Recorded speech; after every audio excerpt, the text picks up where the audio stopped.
today, the House of Representatives passed the Senate-approved minibus, 5 appropriations bills, and a 2-week extension of the Department of Homeland Security funding. So the government is reopened. I'm going to talk about that and a few other things with Texas Senator John Cornyn to start this hour. Senator, good to see you again, and I hope you're not as cold as D.C. looks. I'm glad the government's reopened. Can I begin, though, in the Lone Star State, sir, with what happened over the weekend in the 9th State Senate District, or a district that went by 17 points for Donald Trump, got won by a Democrat by 14 points. What's that all about, Senator?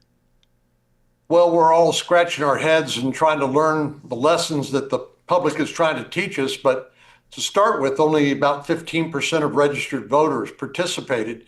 Special elections are notorious for unpredictable results because a small minority of voters have a disproportionate impact. Fortunately, we'll have another shot at this in November. But I think what it also says is that candidate quality matters, and we can't take things for granted, even in deep red Texas. And so, as you know, that's why I'm concerned about this coming November. You know, yesterday on the Commentary podcast, Senator, I'm not a member of that, but they were talking about you and Attorney General Paxton and the congressman. They think it's nuts, just like I think it's nuts that you've got a primary, because I think you got a layup in November. Now you might have to you might have to use your shoulder a little bit on that layup, but you still got a layup. And none of us think that the Attorney General can win. Is that sort of dawning on people? Yeah. Well, the most recent polling shows that James Tallarico, who seems to be leading in the Democratic primary, would be tied as of today with the Attorney General if he were the nominee. Of course, that's before he's carpet bombed the Attorney General if he were the nominee with all the negative baggage that he's been carrying, the scandals that he's been at the center of for a long time now. So I think 2 things could happen. One is he could lose. And the second, it would be, even if he could win by the skin of his teeth, it would cost hundreds of millions of dollars that we could use to pick up Senate seats in Georgia and Michigan and New Hampshire and save our Senate seat in North Carolina, which will be a very expensive seat. So I think that's what I would call the business case for my candidacy. It's a lot bigger than just me. The business case for your candidacy is you're 100% with President Trump, you're 100% with the Republicans, and you've been there a while and you've got seniority. The business case is it makes sense for Texas, and that's why I've endorsed you, and everybody else with sort of common sense says John Cornyn should win. But can we run through the dates so that this audience at least knows to turn out and vote on the right dates? There's going to be a primary, then there's going to be a runoff. When are both of those? I'm glad you asked. So the primary is March the 3rd. It's the earliest primary in the country. And it's important, like I said, with this special election, it shows what a small turnout can do in terms of unexpected results. Early voting, we have a very generous early voting period, starts February the 17th. So February the 17th with the primary on March the 3rd. If nobody gets the majority, which is likely to happen with 3 candidates in the race, the runoff is in May. 10 weeks later, May the 26th. And that's even probably with a smaller turnout. So we're encouraging everybody we can to vote. And I hope all your listeners will join us in voting on March the 3rd, if not before. Well, we're all over Texas, and we want to make sure they turn out. I also will send you to Senator Cornyn's campaign website. I don't think he can say it unless he's out of the Senate, but it's johncornyn.com. I can tell you where it is, johncornyn.com. Now, Senator, tell me a little bit about the SAFE Act. That's the Safeguard America's Voter Eligibility Act, and it became a subject of controversy on the House floor today, and I don't know why. Can you explain what's going on? Well, I don't understand why it's controversial either, because for a long time there's been a bipartisan consensus that voter ID is a legitimate tool to use to protect the integrity of the ballot, to make sure that only qualified voters can vote. So the SAVE Act is designed to basically put that into federal law. Now, there's some folks who believe that the federal government doesn't have any role, shouldn't have any role in state-run elections. I believe the states should run elections, but I think at a very basic minimum, that's not too much to ask that everybody be an American citizen and have a voter ID. But I think the debate in the House was whether they ought to attach it to this temporary appropriations package. And Senator Thune, at my urging and others, I believe will put that on the floor here in the Senate soon. And so we'll have a shot at it then. All right. Now I want to switch over to the Department of Homeland Security, which is on a 2-week ticker. Then it runs out of money, except it doesn't run out of money. Senator Cotton told us yesterday that in the One Big Beautiful Bill last year, you gave him a big dollop of money, so ICE is not going anywhere. So once again, the Democrats have walked themselves into a corner. And I'm wondering, is there any part of the caucus that wants to use this as an occasion for some votes on things like the Dreamers, make sure the Dreamers get in, but meanwhile keep administrative warrants for deportation? What is the conversation around the DHS bill? It's the last appropriations bill. Are we going to turn it into a circus, or is there going to be serious legislating here? Well, this is really this is more performance art, like you pointed out in the Working Family Tax Cuts Act, Big Beautiful Bill. We funded the Department of Homeland Security, border security, the border wall. And so this is not about whether ICE is going to be funded. It is going to be about whether FEMA, the Federal Emergency Management Agency, TSA, the Transportation Security Agency, whether they will be funded, or whether we'll have to go to a continuing resolution through the end of the year. We have come a long way to actually pass almost all the appropriations bills this year with this hiccup. But of course, the Democrats couldn't refuse to take advantage of any opportunity to try to put on a show over ICE and what's been happening in Minnesota and Minneapolis. Tragic outcome, but there's two lessons to learn. One is sanctuary cities are bad, sanctuary states are bad, because this transfer could occur out of public view in the county and local jails. And secondly, that it's a big mistake to interfere with the federal law enforcement operation, because bad things can happen, including by accident. Senator, I've written at length today for Fox News that a deal ought to be presented to the Democrats in this 2-week window, which is we'll get the Dreamers done. We'll give regularization, not citizenship. They don't ever get the vote, but we'll give regularization to the Dreamers if you give us rules that shut down sanctuary cities and sanctuary states. In other words, funding cutoffs. I don't know what the Democrats are asking, but I think you guys ought to really jam them on the fact that they've brought the spotlight to bear on sanctuary cities, because that is not a winning issue for them. No. Well, but they seem sort of, well, can I say this? Can I say they're kind of stuck on stupid?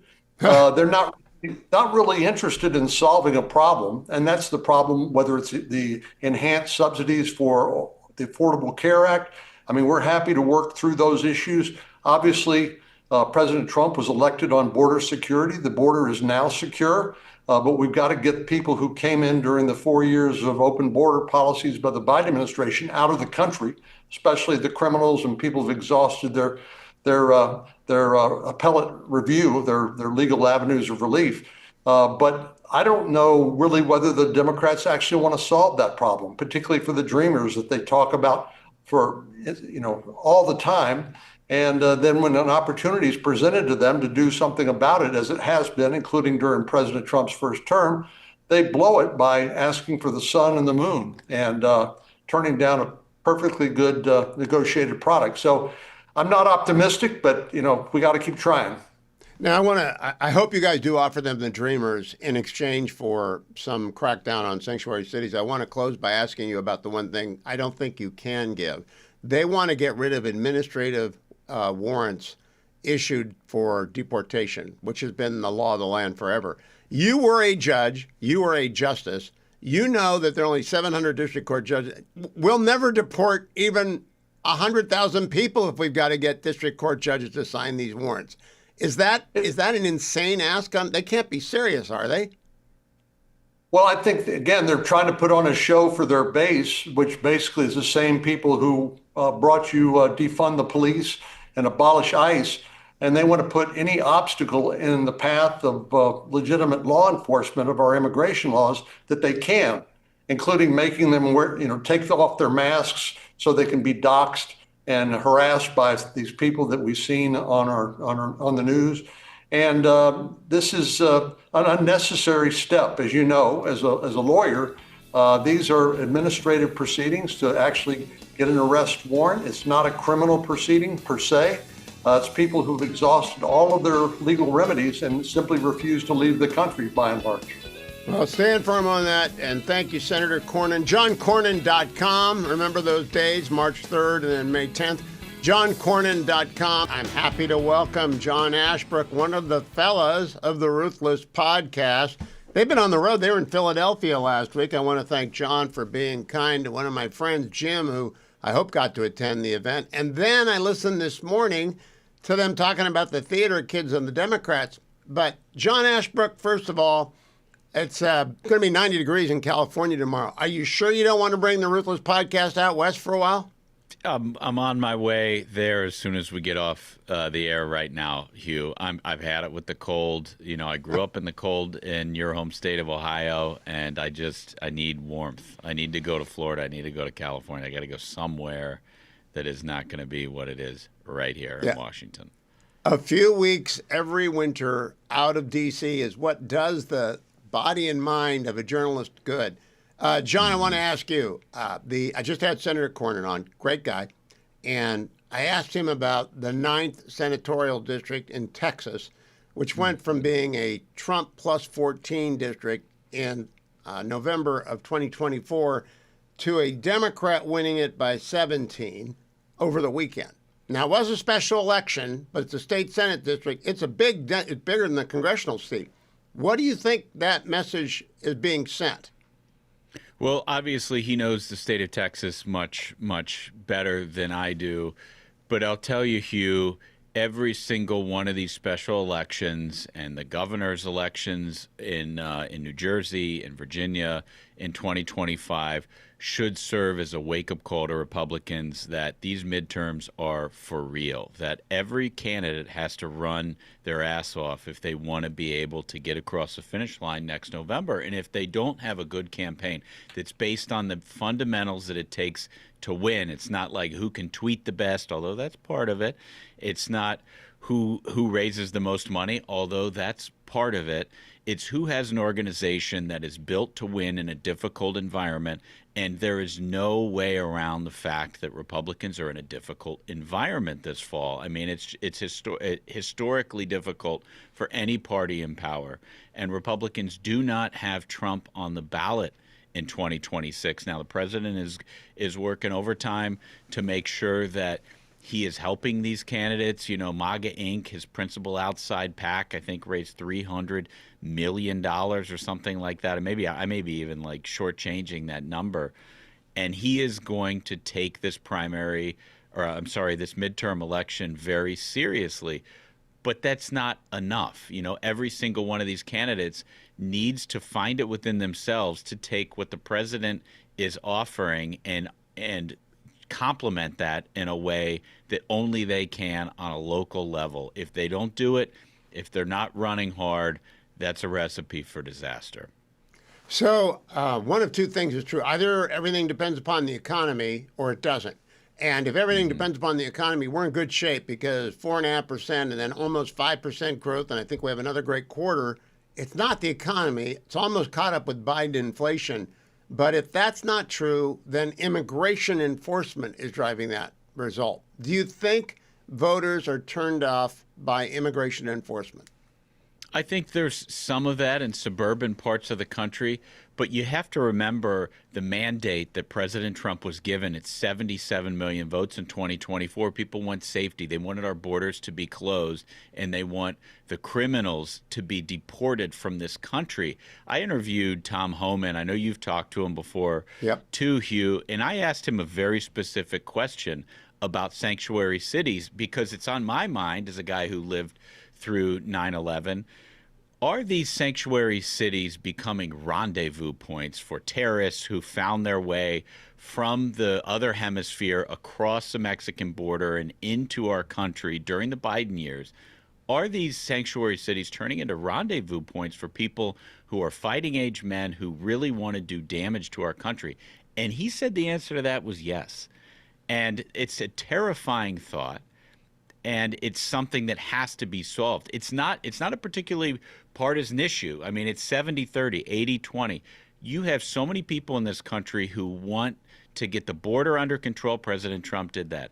They want to get the terrorists, the murderers, people who are here to do wrong. They want them out.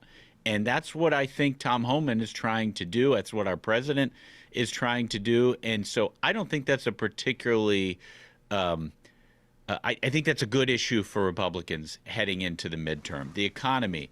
You know, if you listen to Scott Bessent, very smart guy, well-respected in D.C., well-respected in New York from people of all political stripes. Scott Bessent is very bullish on the economy in 2026 because this is the year that some of those tax cuts and things that were in the big, beautiful bill come into play. And so, I mean, he knows more about the economy than I do. I'm going to rely on his judgment. But I do think that those two issues, economy and safety, are going to be the highly determinative of this midterm. Now, John, I think the softest part of President Trump's coalition, suburban women who have incomes, they don't want to lose. They don't like grandmas being deported. They don't like children being deported. They don't like mothers being deported, dropping off kids. They don't like it. They react viscerally against it because they're moms. So my question is there an opportunity? The Democrats have put themselves in the corner. They've held up funding for DHS. Can we give them the Dreamers Act in exchange for cracking down on sanctuary cities, cutting off funding for any sanctuary city or state? Do you think we can make them an offer they can't refuse and at the same time somehow mollify that very uneasy part of the Trump coalition? Yeah, I'm skeptical, Hugh, that Democrats are in a deal-making mood on the subject of immigration. You know, they have shifted so far in their party from where they were 20 years ago when they were saying that they wanted our borders to be controlled, that they wanted criminal, illegal aliens to be deported. You remember that Obama himself deported 3 million people during his time in office. But Democrats have completely shifted on this issue, and there are so many reasons why. I'm not sure, given their sources of funding, given how tight they are with the hard left and their own civil war going on within their own party, I'm not sure they're in a deal-making kind of mood. And but should so we make them turn down the Dreamers, John? Everybody talks about the Dreamers. I've been hearing literally on the road about it for 20 years. Can we not offer that to them with something stapled to it and make them turn it down or accept it? So Dreamers plus X and we get the name X? I mean, here's the thing. I think that even if Trump were to offer something like that today, I think Democrats would say, yeah, thank you. That's not going to get the votes. I want more, and here's my more. You know, I want the names and addresses of every ICE agent written on their chest so that we can dox them and find them and intimidate them out of doing their jobs. I just don't think that we're capable, Republicans being we, capable of satisfying the left on this subject. I think they're intransigent. You know, you look at how they're operating in some of these cities. Minneapolis is probably the most noteworthy example where they're setting up these checkpoints. Oh, I heard about that today. Unbelievable. Checkpoints in Minneapolis. I'll talk to Lilacs about that later today.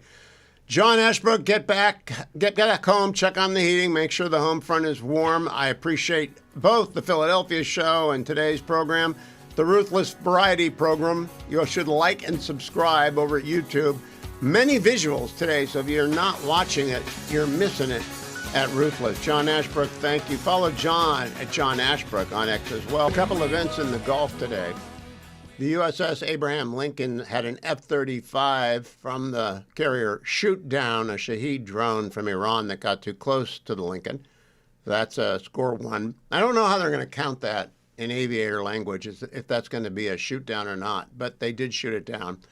Also today, a half dozen Iranian gunboats approached a U.S. flagged oil tanker and tried to take it under their control. The oil tanker sped up and a destroyer sped to its assistance, and the Iranian gunboats went away. This does not sound to me like the prelude to productive negotiations. I think there's going to be, as they like to say these days, kinetic action with Iran. Here's what Britt Hume had to say about it last night. cut number. I think the president's in a predicament here, John. I think he told the Iranian authorities not to attack the people when they were protesting. Then they carried out this hideous slaughter that killed, we know, tens of thousands of people. I mean, just ghastly. He said that help was on the way, as we heard Lindsey Graham point out in that piece by Jennifer. And he warned them not to do it. He said if what might come if they did would be worse than what happened before when they took out a big piece of their nuclear capabilities. So he's in a situation where he needs to do something. And the idea that there'll be some kind of nuclear negotiation now with a country that has proven itself time and time again untrustworthy in such negotiations seems to me that will leave him with a lot of people thinking he came up short. So in terms of this discussion about red lines, let's go back to August 20th of 2012, when another American president, Barack Obama, laid down this red line to Syria. Listen here. We have communicated in no uncertain terms with every player in the region that that's a red line for us, and that there would be enormous consequences if we start seeing movement on the chemical weapons front or the use of chemical weapons. So he laid down that red line to Bashar al-Assad. He said, don't use chemical weapons. That's a red line. Don't cross it. Assad went ahead and used chemical weapons quite liberally, and Obama did nothing. Does President Trump risk finding himself in the same position as Obama? Well, I think the worry has to be, John, that very thing, and the fact that a pillar of our defense strategy is now and has long been the establishment and maintaining a deterrent. People looking at you and saying, we don't want to mess with them because they have force, they have a lot of it, and they're willing to use it. And when you threaten to use it, and then when something happens that you've warned against and you don't use it, think about this. Think about Joe Biden pulls out of Afghanistan, and the next thing you know, Russia marches into Ukraine. So the consequences for this kind of thing can be quite serious. And this president has shown himself willing to do things in the past. I mean, he, with the help of Israel, took out that big piece we talked about of the nuclear weapons program over there. And then, of course, he put the pressure on Venezuela. He surrounded them. He put an armada there, much as he's done here. And the next thing you know, they go in and snatch Nicolas Maduro in a military operation that I think probably dazzled much of the world. So the president has some standing to protect here, and he earned it and deserves to have it. But this is yet another challenge for sure. Well, let's put it up on the screen because we've got quite the jump armada in here and say, in the region. as we speak, Iran has launched another drone at the carrier, the Lincoln. And that was as of open source intel 1 hour ago. And they sent it on the same path that the first one was sent via the Strait of the Hormuz. Now, the Lincoln's not in the Strait. It's lower out of the Strait, out in the Gulf of Oman, actually even further out than that. And they will shoot this one down as well. This is not the action of a regime that wants to negotiate. It is the action of a regime probably divided against itself after murdering 30 to 40,000 teenagers and young adults. They probably have considerable difficulty inside their own regime coming up with a point of view to articulate. But someone's launching drones at the Lincoln, and those drones are getting through, and it is sending a message. I want to tell you about, Ashbrook made me think about how cold it is back in D.C. You need to go to besthotgrill.com because they have the Chill Buster vent-free gas logs, not lugs, the Chill Buster vent-free gas logs, and they have the Alterna vent-free fireballs. You can use these to warm your house if you've got propane or natural gas, as well as making your house look beautiful. They're available at besthotgrill.com, the only place you're going to find them. So head over there if you want to find a way to make your house warmer, because it is the big chill right now. And you got either natural gas or propane. I'm going to tell you about Chill Buster vent-free gas logs and Alterna vent-free fireballs. At the same time, the Solaire infrared gas grill is still there. They are the best grills in America. Solaire infrared gas grills heat up to complete heat in 3 minutes or less, and your food can be warm, hot, in fact, juicy and completely sizzling, even if your outdoor grill is below 30 degrees, and you can fix up your fireplace to keep your house warm. Visit besthotgrill.com, besthotgrill.com. I want to talk politics with David Drucker, but first get a pulse from the Beltway on what you think is happening in Iran. Today, already a Shahed drone was shot down by an F-35 flying from the Lincoln. A second drone has been dispatched by Iran towards the Lincoln. No word yet on what happened there. And 6 Iranian gunboats attempted to seize a U.S.-flagged oil tanker that managed to get under speed and under the protection of U.S. Navy ship before boarding. That's not the activity, David, of a country that wants to deal seriously.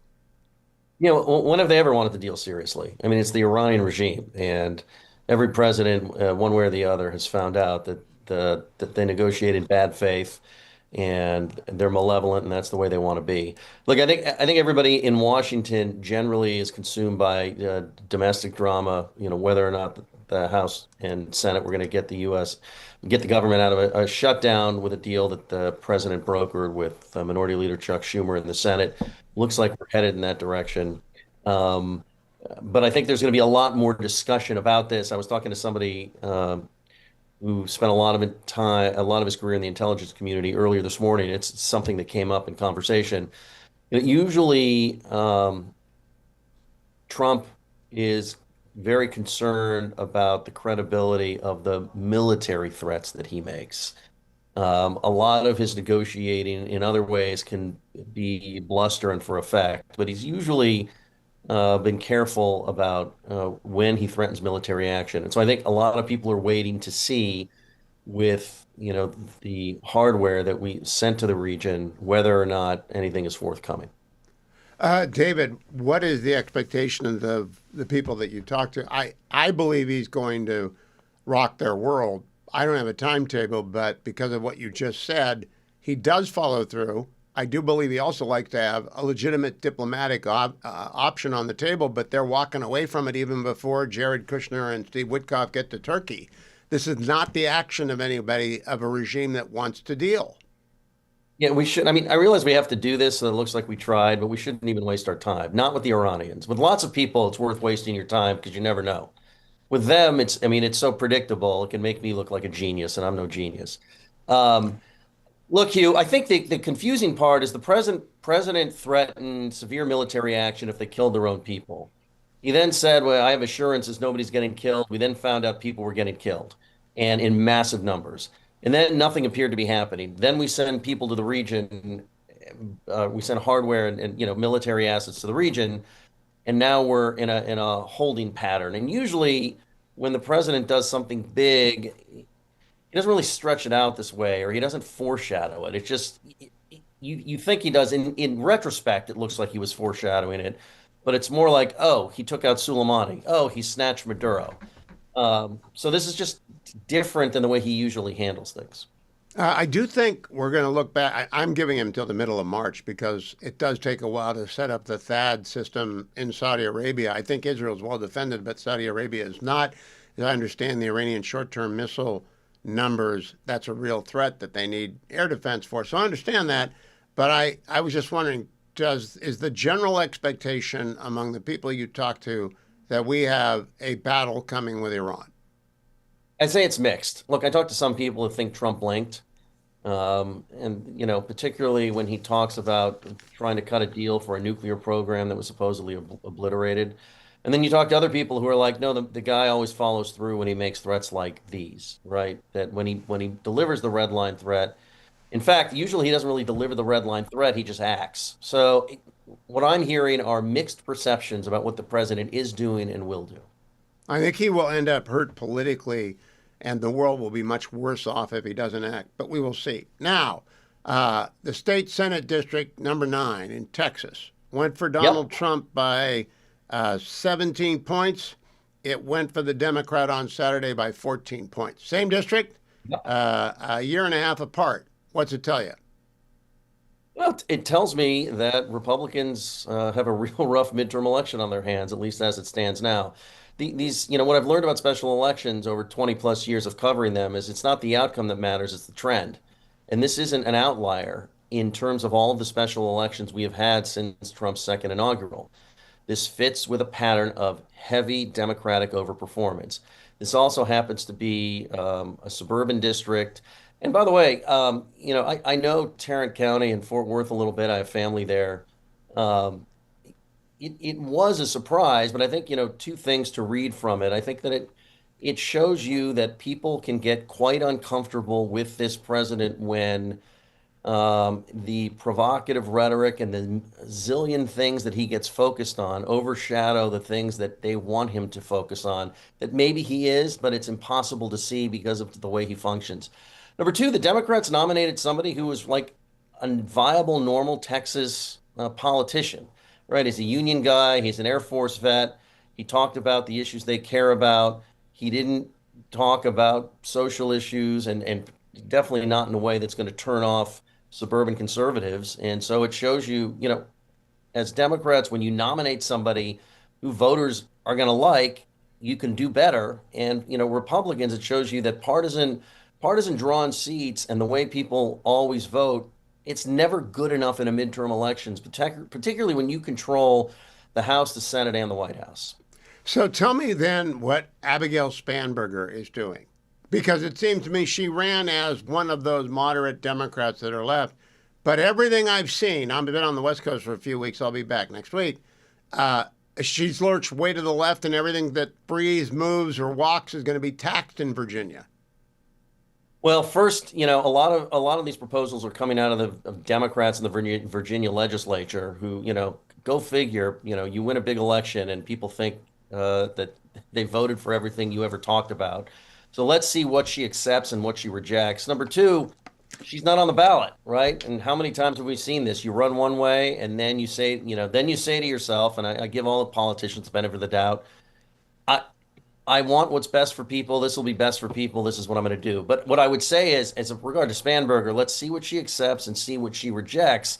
But Virginia Democrats in the legislature are making the mistake of veering away from what won them that election. No doubt. I agree with you. And I think they're also going to drive people like me to find another place to live. I left California because of taxes like they're proposing. I'll do it again. The good thing about broadcast, you can broadcast from anywhere. David Drucker, David M. Drucker on X. Thank you, my friend. Coming up next hour, I'm going to bring up my annual immigration hour where I propose common sense and people call up and shout amnesty at me. My phone number is 1-800-520-1234. You can get in line to shout. We're not in favor of I'm not proposing amnesty.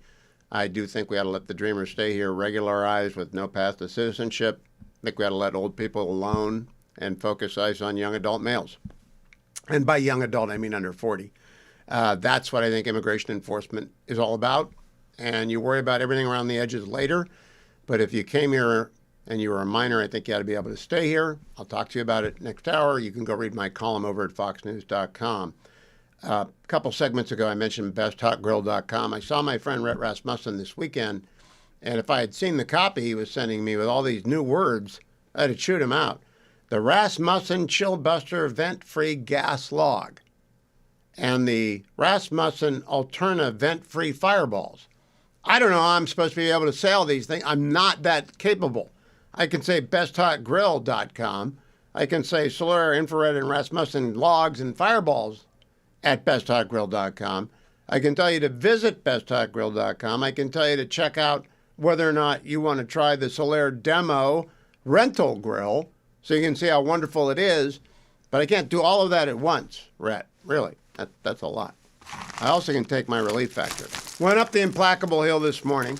Asked about the Implacable Hill last night. I was down in Newport with some friends, some old friends, a lot of old friends. They said, "Where's the Implacable Hill?" And I told them, and I said, "I go up it every day."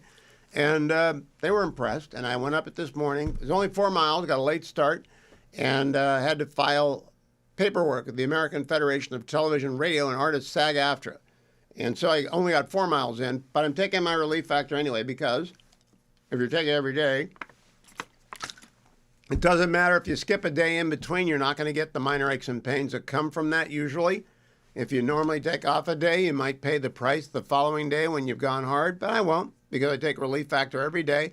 It works with your body's natural anti-inflammatory system to get rid of the minor aches and pains, same way that Tylenol or Advil or aspirin does, but you don't want to take those mass pain. What relief factor does, natural The only thing I've taken for more than 20 years, the only supplement I take is Relief Factor. All natural, Icarian, curcumin, resveratrol, and omega. But you got to call 1-800, the number 4 and the word relief, 1-800-4-RELIEF, or go right to their website and find the starter pack there, $19.95. Again, less than $1 a day for a 3-week starter pack. And you can see for yourself that it's real, that it works, and that you'll thank me for it, just like most friends that have tried it do thank me for it. ReliefFactor.com. When I come back, my phone number is 1-800-520-1234. What do I think? I posted it in a column at Fox News. It got thousands and thousands of comments. Half of them are ecstatic. Yes, absolutely do that. And half of them are no, boo, boo, hiss. It's amnesty. No, it's not amnesty. I don't believe in amnesty. I'm a border hawk and a regularization dove. I want to focus ICE on the baddies.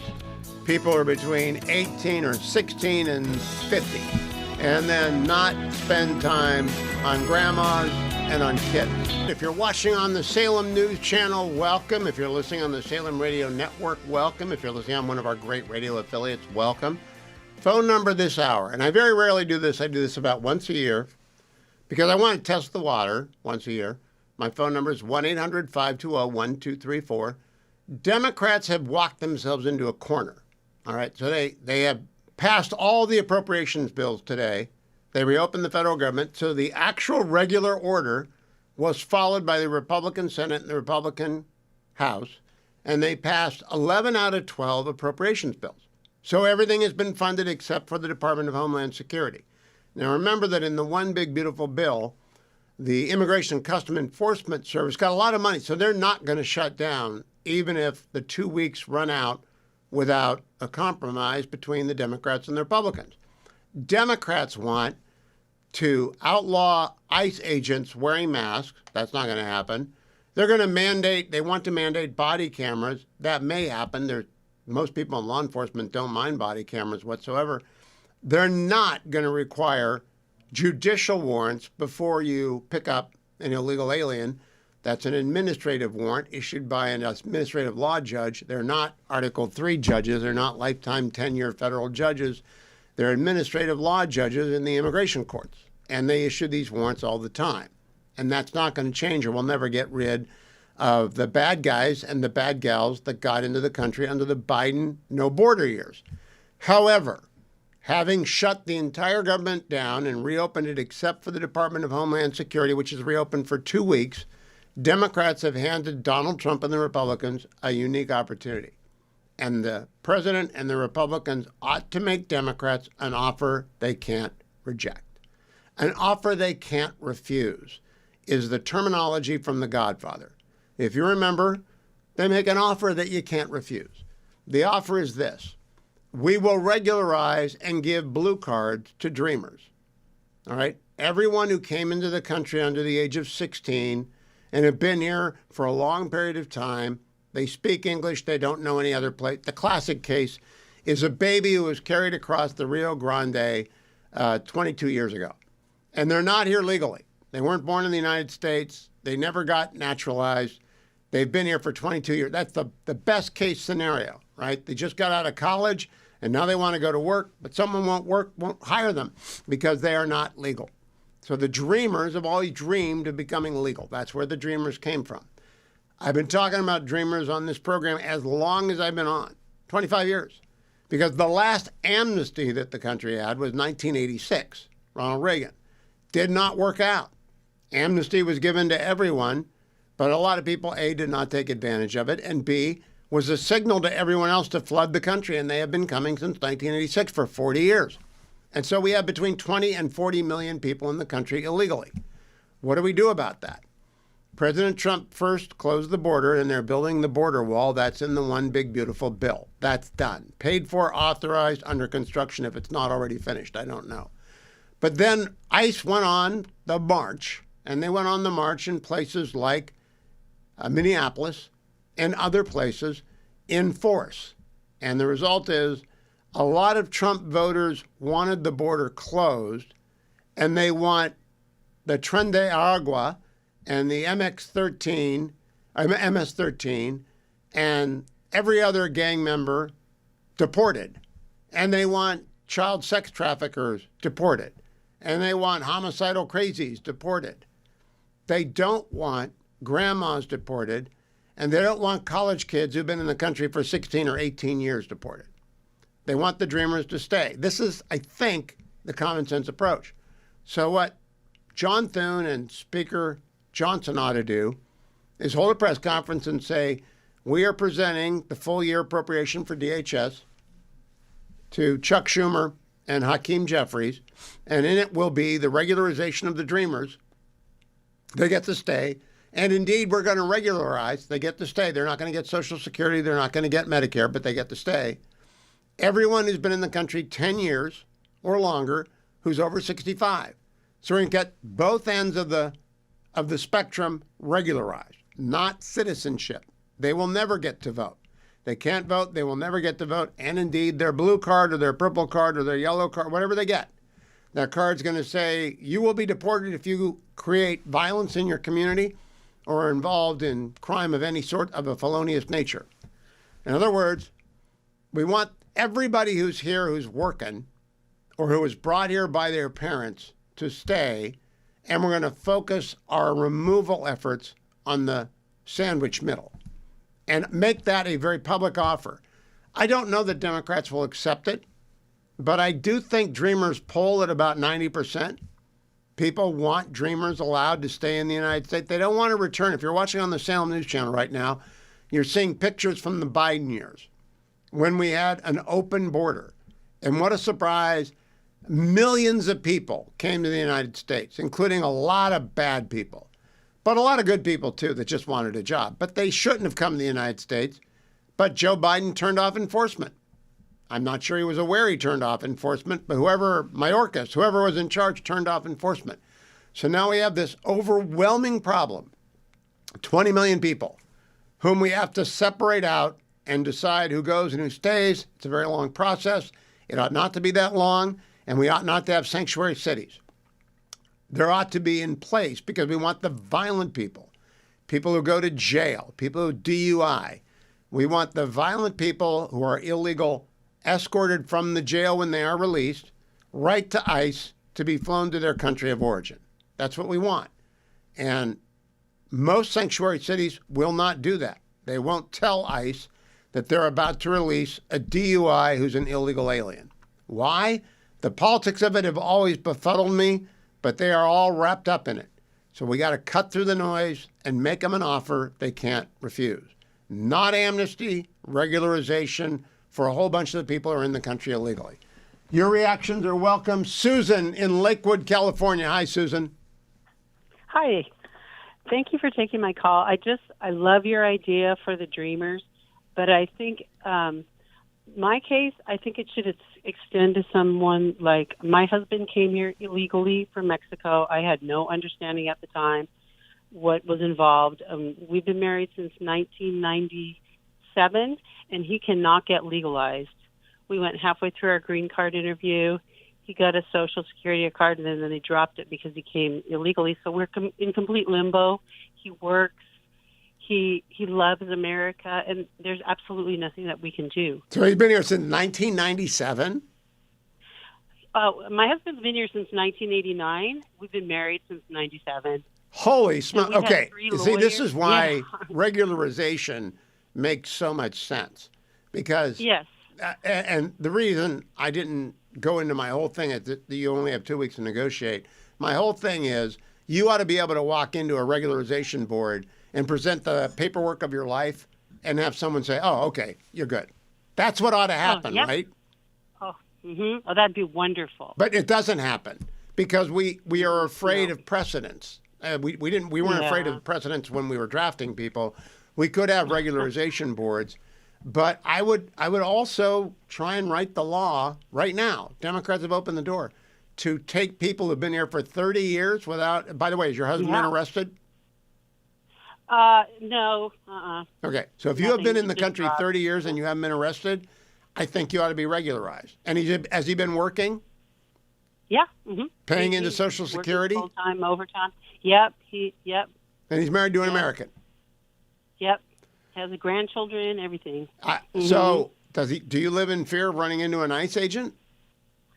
Sometimes, yeah. Like when he comes home late from somewhere, I start worrying, and he hasn't seen his parents in all these years, and he can't visit them, and he's just sort of between a rock and a hard place. And What's it his does country of put out origin? A lot of stress.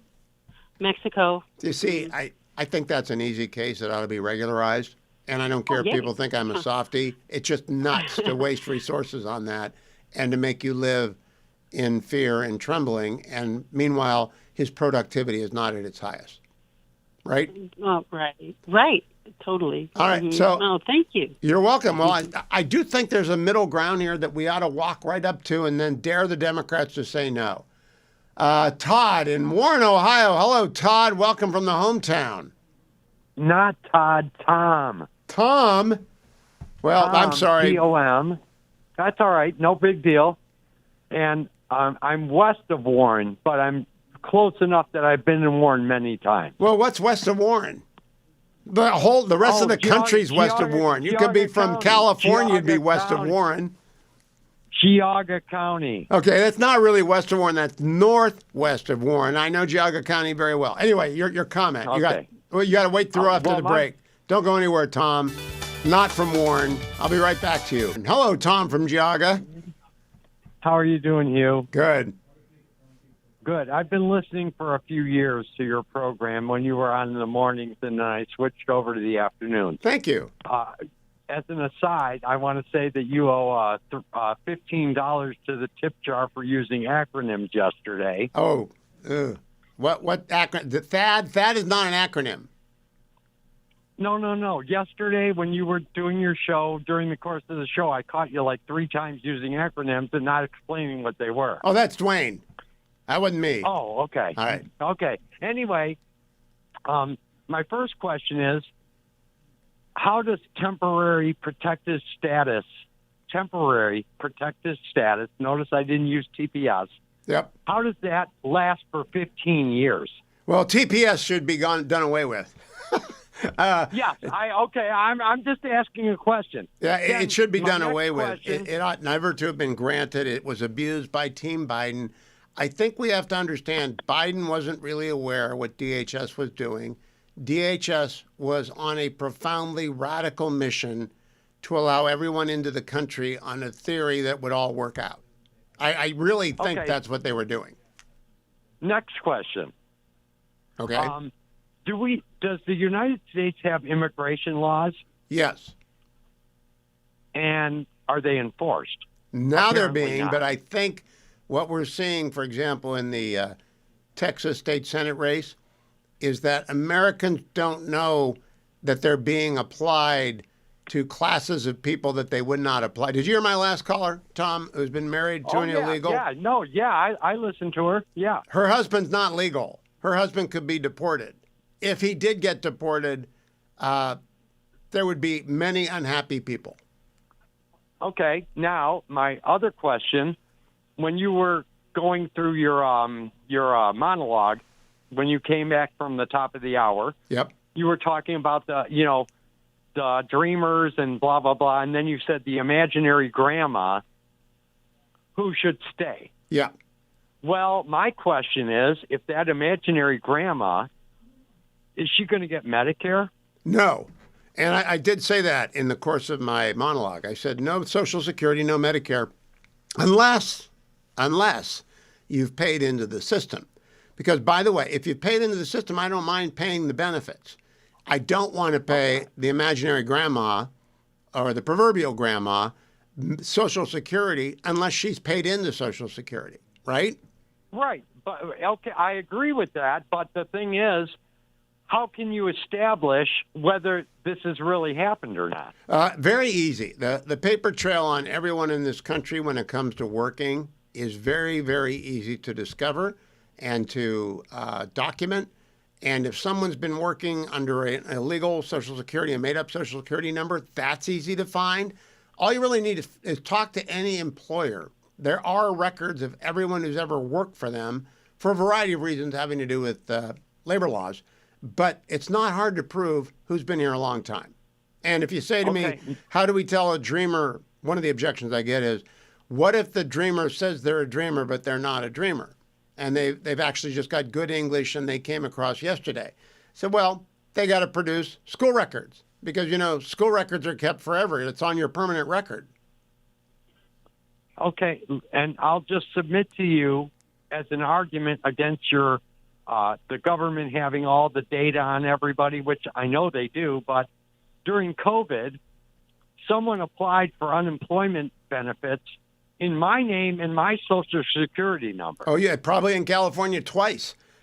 Look, during COVID, California gave more money to inmates claiming unemployment than did Minnesota give to Somalis claiming everything. So I believe you. But during COVID, there was a mental disease run amok in the United States, which was just give them the money because the country shuttered and we're going to run on fake money for 2 years, which is what we did. We printed money for 2 years. And the cost of that is the Biden inflation, and we're just beginning to recover from it. Tom, thank you. I got to talk to Randy, who's going to explode if he doesn't get on here. Hi, Randy. Randy is in Knoxville. Yes, sir. Howdy, howdy. Howdy, howdy. Hey, this imaginary grandma that you and the last caller were talking about, they're the ones who smuggled in the little dreamer kids that are here today. They're the ones who did it. I knew, now, Randy, you owe me $100 million because I knew you were going to say that. You always say that. No. You don't want to have a compromise. No, I do. Please, can I tell you? You tell me what the compromise is. Here's the compromise.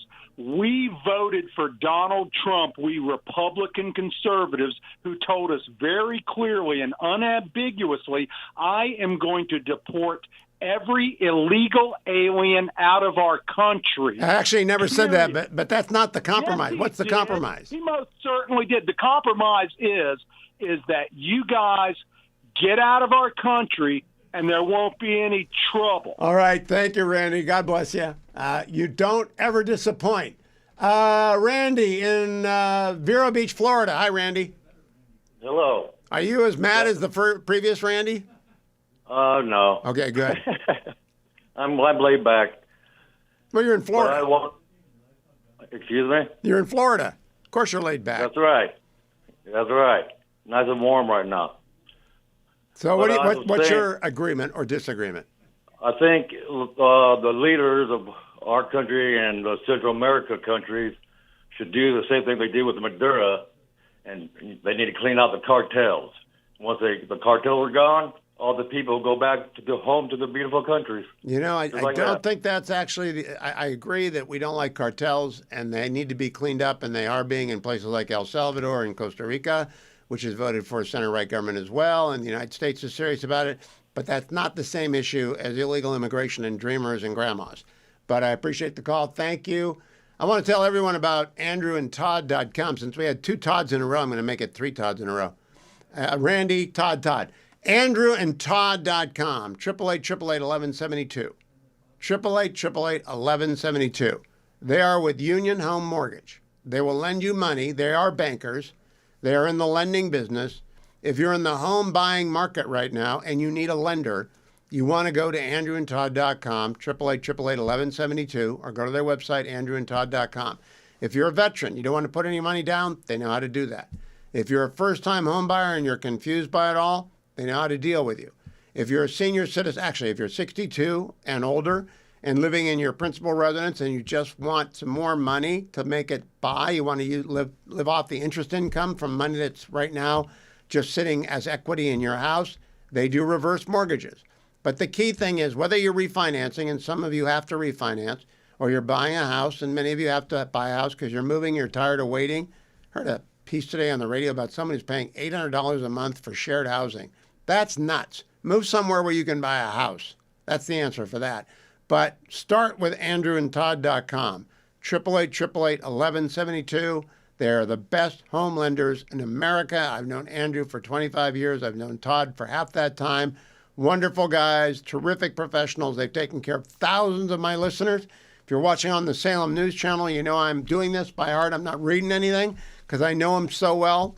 AndrewandTodd.com, 888-888-1172. Talking immigration, as I do 1 hour a year, whether I want to or not. But this is particularly good time because the Democrats have put themselves in the corner. Any proposal that is reasonable that the Republicans make and shine a focused spotlight on, they will have to accept. So I would put Dreamers plus end of sanctuary cities in front of them and let them turn that down. Now, Carolyn Levitt made sure we all knew where she stood and the president stood this morning. Cut number 5. President Trump will be the ultimate decider of any policy changes on anything, especially with respect to immigration enforcement.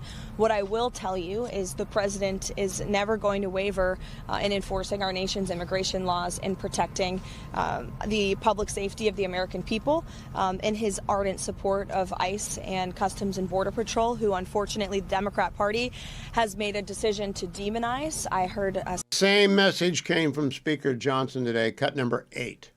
I do. I mean, if everyone comes to the table in good faith, I'll tell you what we are not going to do. We're not going to work towards some sort of amnesty program or something. Some Democrats have whispered that that's what they would be about. We are not going to impede the enforcement of federal immigration law. We can't do that. We have to apprehend these dangerous criminals. We have convicted murderers and rapists and child molesters in cities across America, and we have immigrations and customs enforcement for a reason. These agents, these officers are doing heroic work trying to keep our communities safe. So you can see that the negotiation has begun. I think the Republicans realize Democrats put themselves in a corner when they just isolated the only bill that they didn't pass was for the Department of Homeland Security.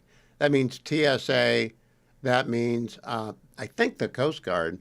It's a bunch of stuff, but ICE is funded because it was funded in the big, beautiful bill. So what compromise will they want? Mike Johnson said, well, we'll sit down and we'll compromise, but we're not going to do an amnesty. I agree. Carolyn Levitt said President Trump will make the final decision on that, and I agree. Of course he will. I just think they ought to make him an offer that they can't refuse. We will regularize the Dreamers, no citizenship, no voting, and the grandmas. People have been here for 30 years and never been arrested, been here a long time, and they've worked. You can draw the rules any way you want. You can decide in the small print any way you want. But we're going to remove people who are young men especially, and by young I mean 40 and younger, because they are the problem in the country when it comes to crime if they entered illegally. Sarah in Denver, what do you think? Okay, so a couple of things. The first thing is everybody who is not documented needs to leave. I'm sorry. Compassion has now become a great catastrophe. All right, Sarah, I get you. So you don't want to compromise. And no. And okay, I'll so explain to you we're going to get wiped out in November, you know. It doesn't matter. All right. We one-on-one. I didn't even vote for Trump. I got I'm it. I hear you. But we're going to get wiped out in November. Just wanted you to know. I appreciate the call, though. Todd in Atlanta, what do you think? Well, I think it's a matter of seeing the forest for the trees. All these illegal aliens, if they're on any kind of welfare or social assistance or being signed up as refugees or TPS, they're put on voter rolls. And I think. But I know about the problem. I've studied the problem. I've written books about the problem. I know the problem.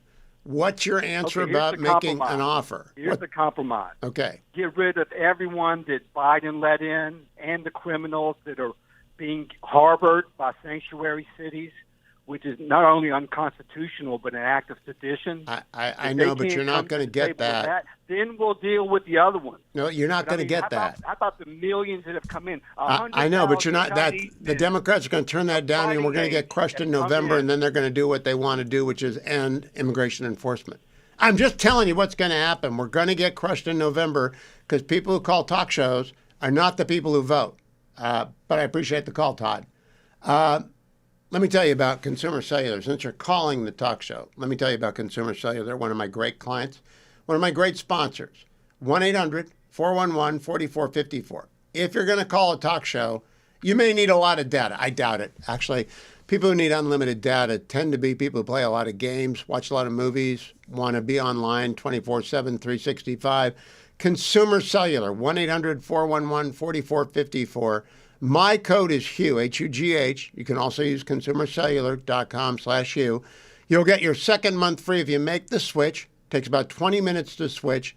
And you should definitely switch if you're 50 years and older, because you can get 2 lines of unlimited data for $60 a month.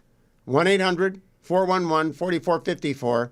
1-800-411-4454. Get your phone bill out before you call. Only takes 20 minutes to switch, by the way. Keep your number, keep your contacts. Very easy to do. Just make sure you use my name, Hugh, to get your second month for free, or go to consumercellular.com/Hugh. Don't sacrifice service for savings. You can have both savings and service with consumercellular.com/Hugh. Again, it's 800-411-4454. My code is Hugh. What Donald Trump is going to do to Iran is the subject of vigorous debate online. I continue to believe that he is going to make the Ayatollah an offer, which is to give up your missiles and your nuclear material, or we will bomb you. And the Ayatollah is going to turn him down, and then it's going to happen. That's what I think is going to happen, but we will see. Back to the phones. My annual, you can't do that. That's amnesty when it's not. Carol in Arkansas. How are you, Carol? Hi, Mr. Hewitt. How are you? Your idea is brilliant. Oh. Absolutely love it. I'm behind it 100%. Well, thank you. Do you have President Trump's phone number?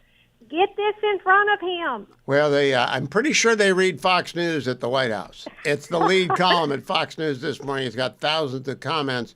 He is a little busy. It's actually something that has to come from Leader Thune and Speaker Johnson, and then they have to sell it to the president. But I think it's gotten there as well. Thank you, Carol. At least one person liked the idea. Don in L.A., what do you think, Don? Hugh, I love you, but I don't love your idea. This regularization is just a euphemism for amnesty. No, it's not. It's not amnesty. No, you don't listen. You call and solicit calls, but then when people disagree with you, you start yelling and saying, oh, you don't want compromise. The compromise is you take the $1,000 or whatever it is, leave, and then you're allowed to reapply the right way. Don, but what I'm objecting to, that's the compromise. You're a good caller, and I don't yell at you, but it's not amnesty. Amnesty in 1986 gave people the right to vote. Did you know that? That's amnesty. Yeah, and they're voting anyway. They're voting but anyway. That's what motor voter is. That's what giving driver's license to illegal aliens is. You're conflating That's issues, the though. If it's a plan. regularization program that's limited to a few million out of the 40 million people that we've got here illegal, it's just not amnesty. It's not. It's a compromise. And I want to get rid of sanctuary cities, and the only way to do that is with legislation that cuts their money off. But I appreciate the call anyway. Fred in Daytona Beach, Florida. Hi, Fred. Hi, Hugh. I believe the rough estimates of people in the country illegally is probably 25 million plus. I think it's 40, but I'll go with 25 million. All right. So the problem is one of prudence. It's what can we do practically? And so, therefore, I do agree with your proposal. And I would just simply say that what we need to do, though, is have very strict rules around it, such as people must register filling out a full disclosure form within 6 months of this law being passed. 100%. 100%. If they don't register, they're gone. And if you are eligible for a blue card and you don't get your blue card or your purple card or your polka dot card, if you don't go through the process, it might take longer than 6 months. The door shuts because the dreamers, the border is now closed. Now it's cleanup time, but we have to focus the cleanup. Yeah, there has to be a substantial fee. What it costs a person to register legally to become a citizen costs a lot of money. It should be the same for each. So I'm thinking $25,000. Well, that kills it right there. No, Fred, they can't. Well, then make it a lower number then. But we got to have that. But I'm willing, along with your compromise, to even say that this could lead after, say, 7 or 8 years as a blue card holder, lead to a green card holder, but never citizenship. Never citizenship, never, ever. Green card holders have permanence. Blue card holders, in my imaginary world of a compromise, don't have permanent residence. They can lose it, but green card holders can get arrested and not lose their green card. Thank you, friend. Hey, I want to tell everyone out there, I am in the Relief Factor studio. I haven't forgotten that. I want you to remember every day, whenever I tell you about this, I took it in hour number 1. Yesterday, I threw you a curveball. I took it in hour number 2. But today it's hour number 2, and I'm telling you about what I did in hour number 1. I went up the implacable hill today, and I'm not going up the implacable hill tomorrow, part 2 of back in the dentist chair, and finish that off. So I'm going to miss another day. And when you do these day on, day off thing, that is an invitation to your body to say, ouch, not with Relief Factor. It makes exercise easier, doesn't penalize you when you take a day off. It's an anti-inflammatory natural supplement. 4 pills, Icarian curcumin, resveratrol, and omega. Whether it's a bad back, bad knees, bad toes, if you ache, and it's a minor kind of ache and pain, you're not going to the doctor. It's nothing that you are other than annoyed by. Try Relief Factor first before you start taking over the counter for the rest of your life, because that's bad for your liver. It's bad for your esophagus. If you a bunch of people can't even tolerate NSAIDs, will leave. Don't do that. Try Relief Factor. 1-800, the number 4 and the word relief, $19.95, 3-week starter pack. Less than $1 a day. 1-800, the number 4 and the word relief. Ask for the starter pack or go to relieffactor.com, relieffactor.com. BT in Portland, Oregon. What do you think, BT? Hey, you know, my idea was so close to yours that it's really hard to tell the difference. So I'm going to tell you a good article, and I think that the fact that you don't want to repeat what was done earlier, you know, giving the vote, means that we don't want to be fooled a second time. Correct. I'd like to know what we do about people like your earlier caller said she didn't care if we lose. That's really a disgusting aspect of That is, there party. is a 5% factor on both the Democrats and the Republican side. 5% on the left want nothing except open borders and amnesty. 5% on the right want nothing except everybody out of the country who wasn't born here and can prove it. And those extremes, either of those extremes, will lose elections. Like the open border people lost 2024. Donald Trump won on the border, right? That's what he won on, and he closed it. But now we have to recognize that elections like that, which happened in Texas, it's like the bat signal of impending electoral doom if we don't do something to target enforcement away from people who are sympathetic for reasons many and varied. And I guess sometimes we just have to forget some of our extreme positions because we want to win, because winning is still better. The first thing Mitch McConnell famously said, the leader, the greatest leader the Republicans have had in my lifetime, first, you got to win. Before you have any ideas, before you can do anything, first, you have to win. And BT, I'm glad you called from Portland. That proves that there's at least one good person in Portland left, because I'm not really sure about Portland on most days. Neither am I. Yeah, neither. How long you live there? Oh, about almost 40 years. You've seen a lot of changes to Portland, haven't you? Yeah, it used to be fun walking around downtown. Now, when I go downtown, rarely, it's almost like a scene from The Walking Dead. I just can't wait to get out of there. And I'm looking around behind me. It's a zombie apocalypse in downtown L.A. as well, I assure you. The West Coast, run by Democrats for the benefit of people who don't pay taxes. A few more calls on my annual immigration hour. Then Senator John Cornyn of Texas up at the start of the next hour. Let's talk with Bill in L.A. Hello, Bill. Hey, Hugh, your compromise is reasonable, but it's irrelevant because the Democrats will never give up what I call their peculiar institution, sanctuary cities. They will never give that up. You know, that's part of the reason that I want to make the offer is because I agree with you and I want the country to know that. That's why I make them an offer they can't refuse. And when they say, no, we want sanctuary cities more than we want to regularize the Dreamers, how does that work electorally in your view? Your compromise? No, I mean, if they turn down regularization of the Dreamers in exchange for cutting off money to sanctuary cities, if they turn that down, how does that work out in November for them? I'm not sure. It doesn't look good, but I'm not sure how closely people are following this because a lot of the rhetoric just doesn't make any sense. So I'm not sure that the reasonableness of what you're prescribing would even have that effect. I hope it would. I'd like to try. I'll ask Leader Thune about it tomorrow. I think he's joining me tomorrow. Thank you, Bill. Robert, also in L.A. What do you say, Robert? Yeah, hello, Hugh. I disagree with you. What you're doing is you're giving in to things Bill Clinton used to do. It was called incrementalism. and that's how they win, okay? And, you know, And I'm the not other really, thing- I don't really think I'm doing that, but if you're watching the Salem News Channel right now, you'll see what the Biden years did. Are you watching us on Salem News Channel No, or are you I'm listening? not saying the Biden is. I'm saying Bill Clinton. I heard you, but that was his method of winning, okay? And that's exactly what they're doing. The other thing is, if you remember in President Trump's last term, people like Ann Coulter turned against him because he didn't do enough in immigration. And that was not representative of the Republican Party. Ann is part of the 5% that I talk about, and they cannot drive the Republican Party's agenda or we will get wiped out in November. But thank you for the call. Kevin in Minnesota, if you're watching on the Salem News Channel, are you Kevin or are you calling? I'm Kevin. I'm calling. Are you listening or are you watching? I'm listening. I'm in a car, so I don't have TV. Okay, go ahead. You want to compromise with people who will never, ever have enough. If you give them your so-called status, next year they will fight and fight until these people are full-fledged citizens. If I knew where that lady lived that was married to an illegal, I would turn her into ice. Her husband has been committing Social Security fraud for 4 decades. No, not really. Get a Social Security No. card.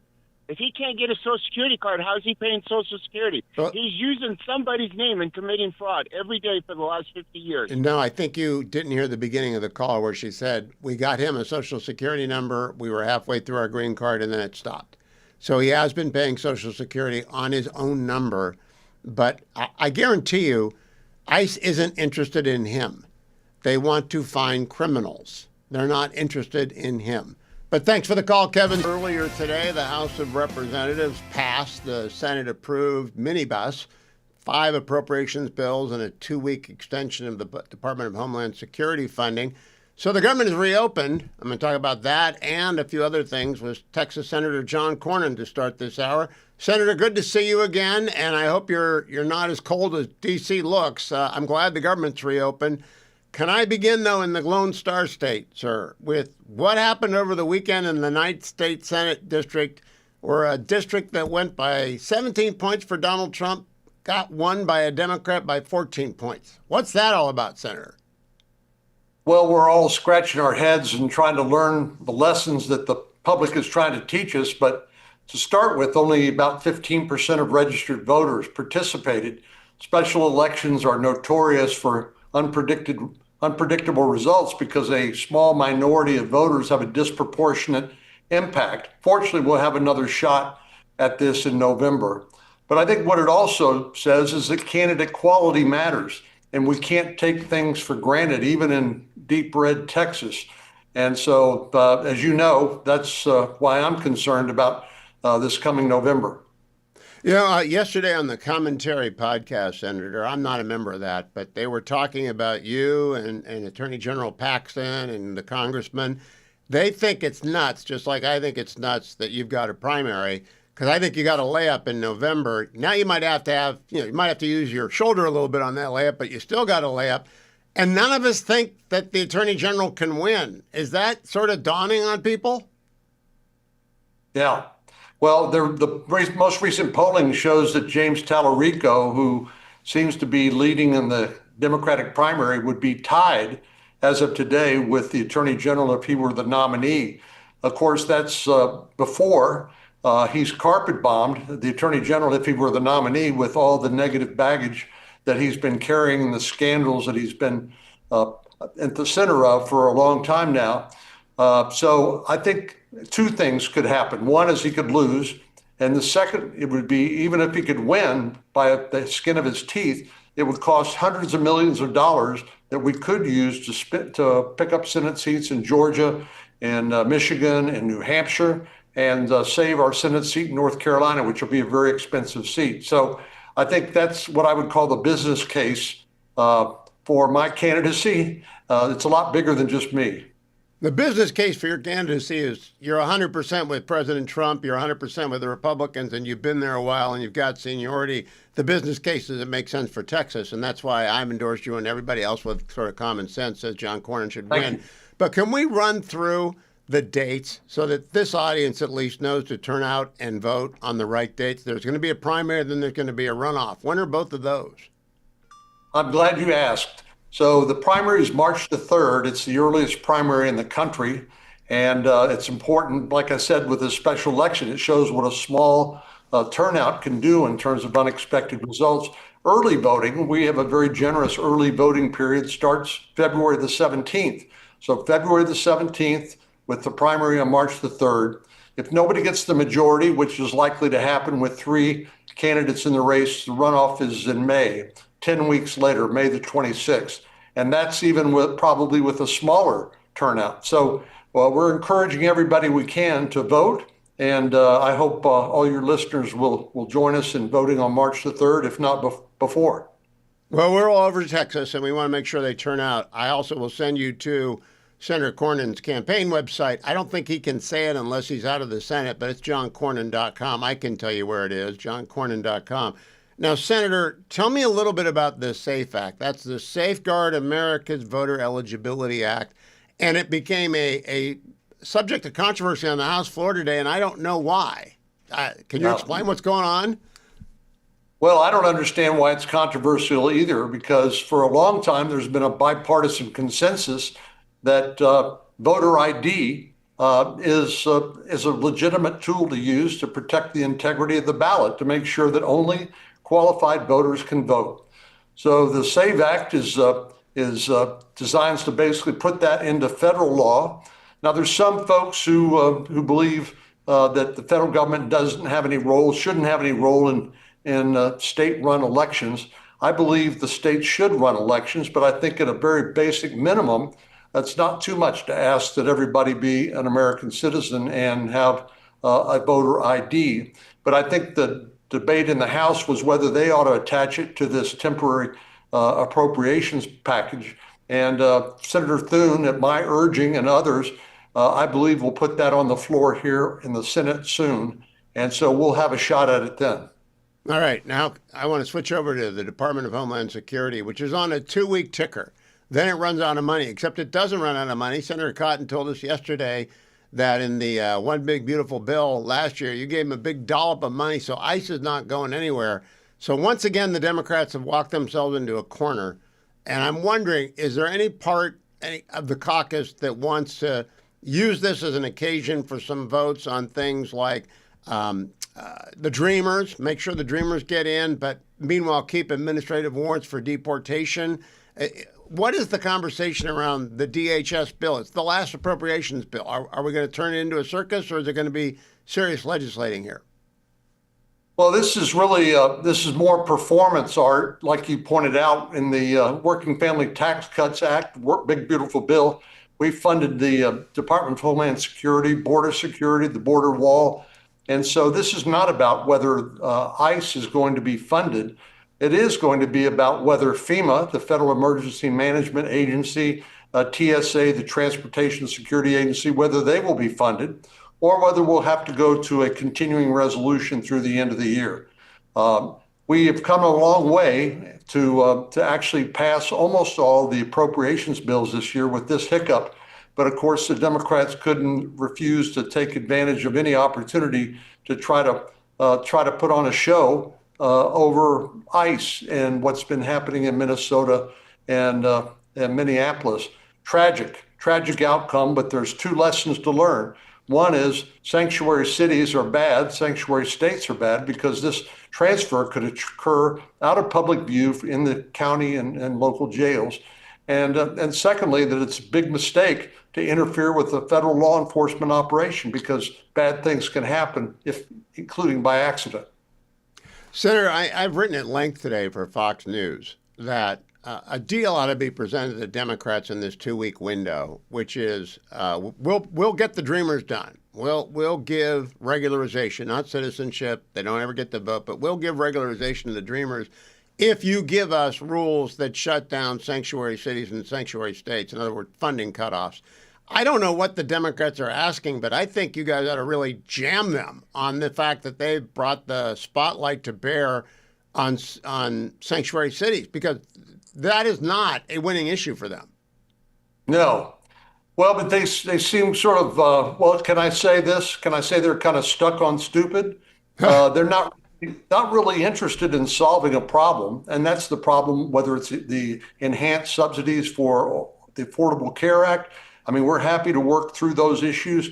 Obviously, President Trump was elected on border security. The border is now secure, but we've got to get people who came in during the 4 years of open border policies by the Biden administration out of the country, especially the criminals and people who've exhausted their appellate review, their legal avenues of relief. But I don't know really whether the Democrats actually want to solve that problem, particularly for the dreamers that they talk about for, all the time. And then when an opportunity is presented to them to do something about it, as it has been, including during President Trump's first term, they blow it by asking for the sun and the moon and turning down a perfectly good negotiated product. So I'm not optimistic, but we got to keep trying. Now, I hope you guys do offer them the dreamers in exchange for some crackdown on sanctuary cities. I want to close by asking you about the one thing I don't think you can give. They want to get rid of administrative warrants issued for deportation, which has been the law of the land forever. You were a judge. You were a justice. You know that there are only 700 district court judges. We'll never deport even 100,000 people if we've got to get district court judges to sign these warrants. Is that an insane ask? They can't be serious, are they? Well, I think, again, they're trying to put on a show for their base, which basically is the same people who brought you defund the police and abolish ICE. And they want to put any obstacle in the path of legitimate law enforcement of our immigration laws that they can, including making them take off their masks so they can be doxxed and harassed by these people that we've seen on the news. And this is an unnecessary step, as you know, as a lawyer. These are administrative proceedings to actually get an arrest warrant. It's not a criminal proceeding per se. It's people who've exhausted all of their legal remedies and simply refuse to leave the country by and large. Well, stand firm on that, and thank you, Senator Cornyn. JohnCornyn.com. Remember those days, March 3rd and then May 10th. JohnCornyn.com. Iran International, the English edition of Diaspora News from Iran. Traders at Tehran's Grand Bazaar called for nationwide gatherings later this month to mark the 40th day since protesters were killed in January, according to a post on a Telegram channel linked to the bazaar merchants. The call, published by a Telegram channel, Eteraz-e-Bazaar, urged shopkeepers to gather on Tuesday, February 17th and Wednesday, February 18th, marking 40 days since deaths reported on January 8th and January 9th during protests earlier this year. The post called for gatherings from noon until late in the evening. If said events should take place across Tehran's bazaars and main market streets and in other cities at central markets, inviting families of those killed to attend memorials. That could be wild, but a lot's going to happen between now and February. A lot happened last hour. President Trump gathered with congressional leaders to sign the bill reopening the government. Had a lot to say. First, he was asked about voter ID, cut number 15. We should have voter ID, by the way. We should have a lot of the things that I think everybody wants to see. Who would not want voter ID? Only somebody that wants to cheat. Think of it. We don't have voter ID. And the Democrats don't want it. And the reason they don't want it because they want to cheat. Because there's no reason in the world, and I love that debate, Lindsay. I love saying, well, why don't you want voter ID? And you watch them say, I don't know, I just make them vote. I know, it's a terrible thing. So then the next question came about administrative warrants and the Democrats' demand to end administrative warrants from administrative law judges, instead requiring them to come from district court judges, cut number 16. Are you open to negotiating on warrants when it comes to ICE? This is an ask from Senator Schumer. Requiring search warrants for ICE and immigration officials. I haven't even done it. I'm not thinking about search warrants. Yeah, Lindsey Graham is going to answer that. No, it makes no sense. If we have to get a search warrant to get 15 million people out, Schumer's telling me he doesn't want them out. It's the most ridiculous idea. They do have some good ideas, I think. But I've got a better idea. It's your idea. In sanctuary cities. On immigration, I know what I'm talking about. I've got the scars to prove it. Y'all are playing like Biden didn't exist. Y'all won't tell the American people about Lake and Riley. It's a one-sided debate. For 4 years, our border was obliterated.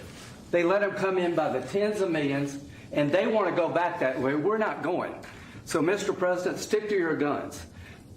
If you got reforms that make and then President Trump got questioned about Minnesota and sanctuary states, cut number 17. And the other thing, we are not, well, we are with you. I think everybody's with you. It's a sanctuary for criminals. That's who it is.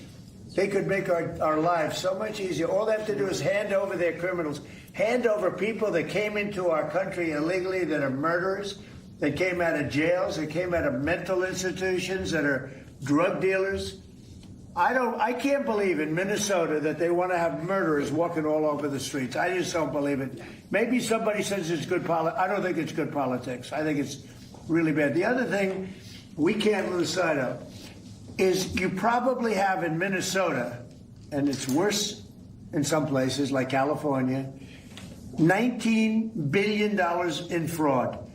And we're going to find out. It goes on to talk about the fraud. I want to go to the next one where Caitlin Collins, no one asked a question about Iran.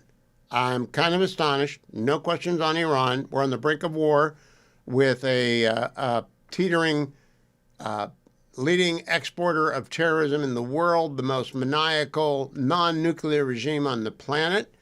It's teetering on the brink of collapse. Our carriers there, we shot down a drone today. They tried to seize an oil tanker today. Not a word about that. But Caitlin Collins from CNN asked about Epstein. Cut 18. On the Epstein files, you talked about Democrats who were in there. Elon Musk was also in there, and so was your Commerce Secretary Howard Lutnick and correspondence that he had with him. Did you read those new files that were published by the Department of Justice? I have a lot of things I'm doing. A lot of things I'm doing. I don't know. You mentioned two names. I'm sure they're fine. Otherwise, it would have been major headlines. A lot of women who are survivors of Epstein's are unhappy with those redactions that came out. Some of them, entire witness interviews are totally blacked out. Do you think that they should be more transparent? The fact that they thought they released too much. I heard that, and you tell me something else. No. I think it's really time for the country to get onto something else. Really. Now that nothing came out about me, other than it was a conspiracy against me, literally, by Epstein and other people. But I think it's time now for the country to maybe get onto something else. But what would you say to people who feel like they haven't gotten justice, Mr. President? Something that people care about. What did you say? Go ahead. What would you say to the survivors who feel like they haven't gotten justice? You are the worst reporter. No wonder CNN has no ratings because of people like you. She's a young woman. I don't think I've ever seen you smile. I've known you for 10 years. I don't think I've ever seen a smile on your face. I'm asking you about survivors. You know why you're not smiling? Because you know you're not telling the truth. And you're a very dishonest organization, and they should be ashamed of you. Ouch! Gonna leave a mark. If CNN had anyone watching, they would know that. Cut number 19. Mr. President, today we heard that the Clintons set deposition dates to testify before the House Oversight Committee. Any reaction to that related to Epstein? I think it's a shame, to be honest. I always liked him. Her, she's a very capable woman. She was better in debating than some of the other people, I will tell you that. She was smart woman. I hate to see it in many ways. I hate to see it. But, then I look at me. They went after me like... they wanted me to go to jail for the rest of my life. Then it turned out I was innocent, very innocent. I had a friend that said, a very smart friend, he's a very wealthy man, knows the life, streetwise guy. He said, you have to be the most honest person anywhere in the world because there's never been anybody who's been examined up and down. I have hundreds of thousands of pages of documents, millions of pages. With all of that, they found absolutely nothing wrong. Remember, his tax returns, they fought for years and years. And then the Supreme Court, I was surprised, they ruled I had to give my tax returns. I'm the only one that had to ever do that. But I had to give my tax returns. I gave my tax returns. They hired the best accounting firms in the world. They found nothing. And this friend of mine said, you have to be the most honest person in the world. He actually said, referring to him, I'm a pretty honest guy, but I could have never withstood that. They've gone through millions and millions of pages, and here I sit winning an election in a landslide, winning the popular vote, winning all 7 swing states, winning 86% of the counties in the United States. That's why those maps that you see are all red. And so they tried to put me in jail. And I shouldn't feel this way, but I feel badly that they have to go through that. But then I say, but they did far worse than me. They wanted to put me in jail. Think of it. I was a very good president. We had a great first term. Rebuilt the military, biggest tax cuts ever, biggest regulation cuts ever. But, you know, I will say this. I think I can say, what do you think, Lindsay? My second term is blowing my first term away. And my first term was really good. Reagan plus. Reagan plus, yeah. Well, whatever. Thank you very much. Reagan plus. Whatever. Gotta deliver. You can't talk like Reagan and act like Obama with Iran, though, Mr. President. Gotta talk like Reagan and act like Reagan. Time is a waste. And I want to play for you something from Harry Anton on CNN last night about voter ID, since that is going to be the subject of a talking filibuster tomorrow. I believe Leader Thune is going to join me tomorrow as well. Cut number 13, Harry Anton on CNN talking about voter ID. The American people are with Nicki Minaj, because what are we talking about here? So take a look here. Favor voter ID to vote. Look, I got all this polling on the screen going back since 2018. You'll notice on all of it, it's all north of 75%, 76%, 76%, 76%, 81%, and then 83% in the last year of Americans agree with Nicki Minaj. They favor photo ID to be able to vote. What about by party? What's the party breakdown? Yeah, normally you might expect, hey, there'd be a big divide by party with Republicans really for it and Democrats really against it. But not really here. I mean, just take a look here. Favor photo ID to vote. You got 95% of Republicans, pretty much all of them, but even 71% of Democrats favor photo ID to vote. So again, Nicki Minaj posting that on X. And what you see is that the American people, actually, it's not really all that controversial. The American people are with Nicki Minaj, whether they are Republican or even if they are Democrats. We're talking about 7 in 10 Democrats agree with the Save American Voter Elections Act, the SAVE Act, debate underway about whether or not it's going to get through. Here's Speaker Johnson earlier today, cut number 10. Look, we are going to be fighting for the SAVE Act, and I'll tell you why this is so important. We've passed it twice in the House. And we will pass it again. The SAVE Act just simply says you have to have verification of citizenship to register to vote. That's about a 90-10 issue on many of the polls in this country. And we're going to enhance it by what the president calls the Save America Act. And so it would be proof of citizenship to register to vote and voter ID, which is also about an 80 or 90% issue on the polling nationwide, depending on who you talk to. These are very important things to ensure that our elections are free and fair and safe. And that's a critical component of maintaining a constitutional republic. So this is a big priority for not just House Republicans, but for the American people. And we will continue to attach this to legislation and send it over. And it will be part of the discussion over the next couple of weeks, and we'll see how that shakes out. But I suspect that some of the changes, the procedural modifications with ICE, Immigration Customs Enforcement, will be codified. I mean, they've said that they're willing to do some of this, and so we'll see how it comes out. Cut number 11, John Thune, leader of the Senate, on the same subject. Well, you know, I guess, and I would just remind people that the coin in the realm in the Senate is floor time. There's a finite amount of it, and we have a lot of things we have to do. There's a housing bill that's awaiting action, hopefully a market structure bill, possibly permitting reform, farm bill, highway bill. You can go right down the list. Russia sanctions, there are a whole bunch of things that could be teed up for action on the floor of the Senate.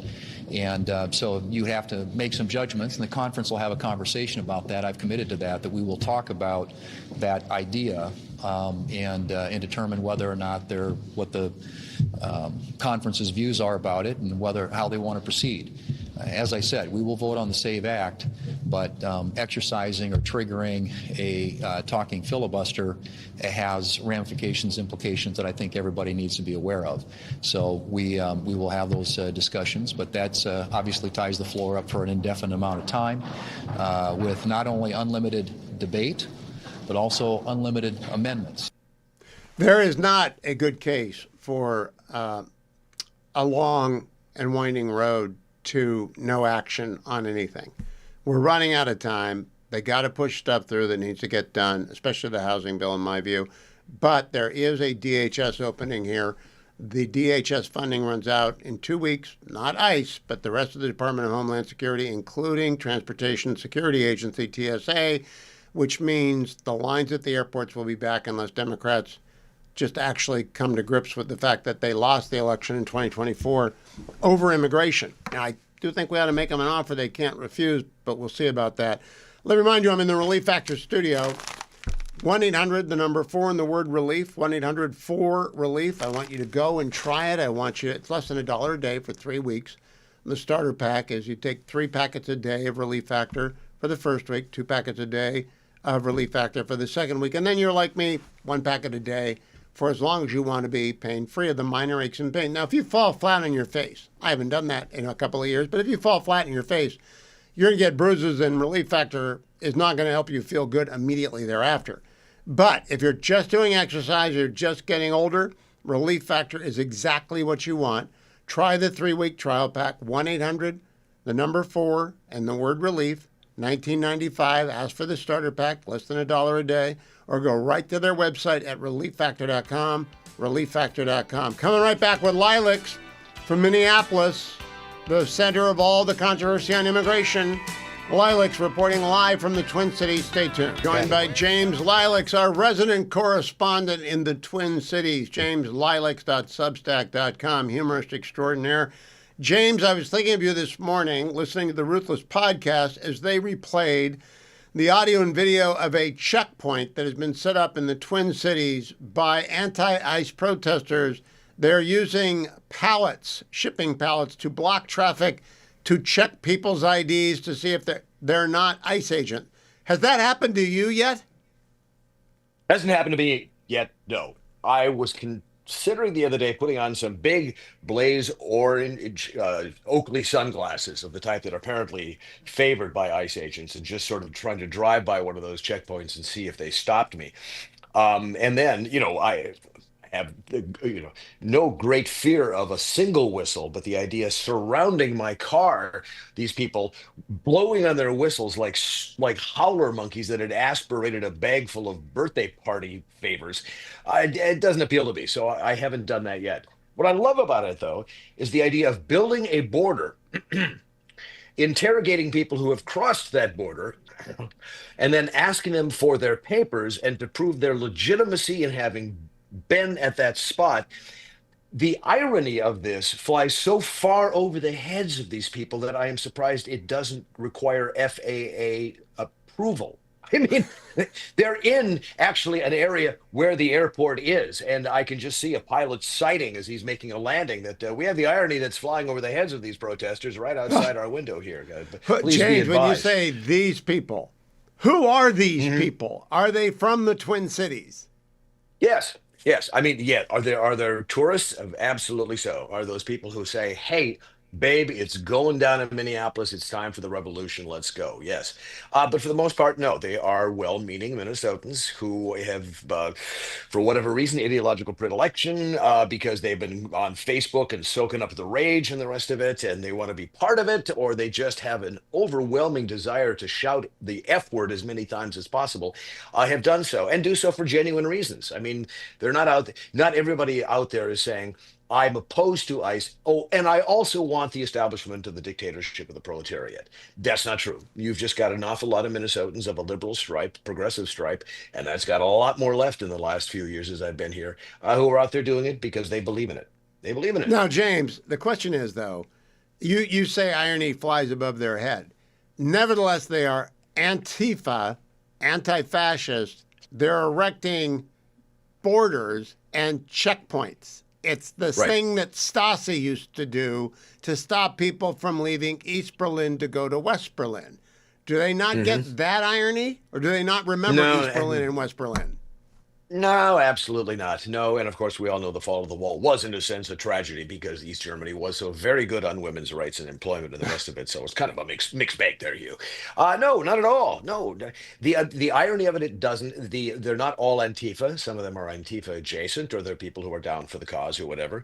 But the idea that the city should allow there to be a parallel government and police force that's moving around and determining who shall and shall not pass is one of those things that has to be extirpated immediately. Otherwise, you get parallel police and you parallel law enforcement in your very city, and that can't stand. So one of these was dissembled. I saw on Reddit that there was somebody approvingly saying that the police seemed to be sympathetic to the cause, man, because they were apologetic and they were really nice about it. And they took everything down, yeah, but they didn't arrest anybody. So it's like they felt bad about what they had to do. No, I don't think they felt bad about what they had to do. I think they were rolling their eyes at the fact that they had to go and drag some pallets Well, out this of is the middle of the news. street when they could This is news to me. So escape from Minneapolis is possible now. The police It have is. come and taken the pseudo checkpoints down. One of them that I saw, the one that's on Cedar, I'm not so sure about. There, I mean, it's not as if every single point of egress in the city has been choked off by chanting mobs. That's not the case. I think it's about two or three. It's irritating to the people who have to slow down and present, and show that they're not the bad guys. But Well, yeah, I mean, you got some.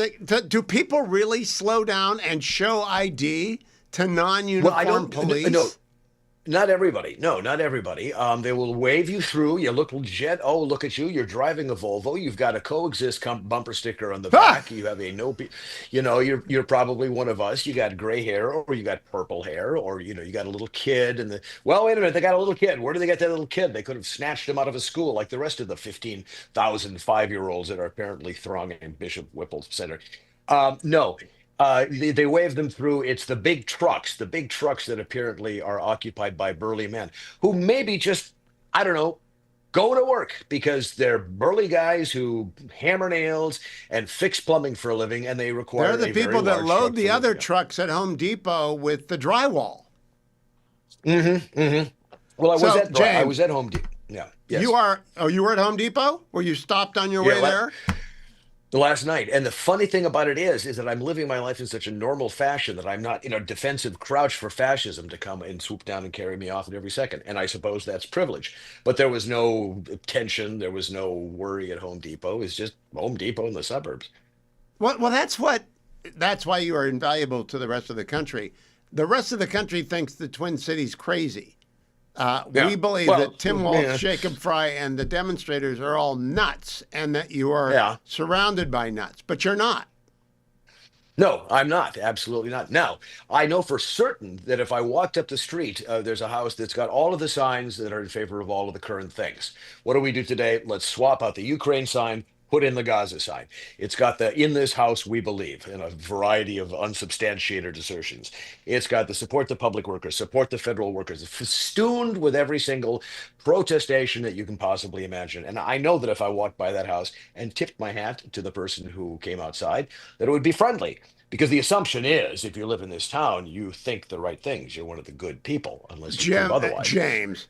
Do they have? It's the second time in 2 weeks. 25 years. I know. It's been. Are you losing it, Hugh? I am losing it. I'm losing it because of Iran. Does the house with the sign have anything on it about the 30,000 Iranians who are mowed down by the regime? No, absolutely not. That would be that may be unfortunate, but unfortunately, as a lot of these things, it would embolden the wrong people to say so. It would embolden Donald Trump. It would embolden the Islamophobes. It would embolden, et cetera, et cetera. So not going to talk. 30,000 people were murdered 2 weeks ago, and the house with the sign doesn't note it. I'm amazed by that. The ironies in Minneapolis never fail to amaze. James Lilacs can be read at jameslilacs.substack.com, jameslilacs.substack.com. Next week, we hope he's still free.